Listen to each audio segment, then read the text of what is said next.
I talked to Dave Roberts about this. I said, do you rely on the home run too much? And he said, no, we rely on it a lot, but we did walk 27 times in the National League Divisional Series. I looked at the Yankees, and I thought that they were built for the regular season, not the postseason. And you know this better than anybody. Being able to come up with that big hit or just something small, moving a runner over, getting a runner in from third, it just didn't feel like the Yankees were built that way. We see a lot of teams that are like this, though, John.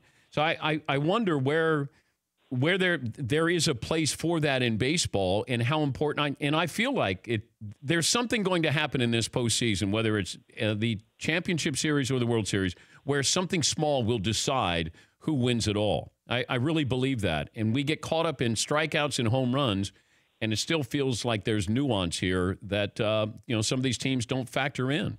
Your thoughts on that? Absolutely. No, absolutely. And I've gone back 10 years. I mean, eventually, if everyone starts playing closer to the same type of baseball, someone's going to win the World Series leading the league in the home runs, but it rarely happens. I mean, you got to go back forever that you got teams that lead the league in home runs and are up there in strikeouts. It just doesn't bode well for a championship run. But if you do take your walks and you get on base and you put pressure on the pitchers, you have a better chance. Look, last year was a great example of the Houston Astros getting those strikeouts, making the contact, doing the little things. That's what allows them to win the World Series. Now, what's going to always stand out is the big home runs, Springer's home runs. Yeah. Home runs still reign king in our game from a standpoint of instant runs, and they're just harder, or typically they were harder to come by in the postseason because you're facing elite pitchers.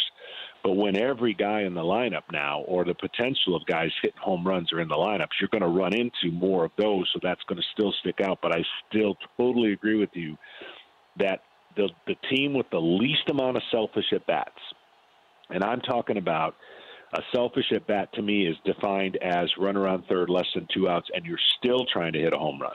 When the infield's back and all you got to do is hit a ground ball to get the game closer or tie it up, those are the things that if you still have too many of those selfish at-bats in your club, you're going to have to be so much better than the other team to win because you're just not putting yourself in the best situation. So I totally agree with that statement. And as time goes on, we'll see if a team can defy that on a year where they win it all and they led the postseason in strikeouts and they led the postseason, and it's going to come down to that, and that's what I'm always looking for, to see which player is able to do that or which team's able to do that better. For more Dan Patrick Show, tune to Audience Channel 239 on DirecTV or download the Dan Patrick Show app.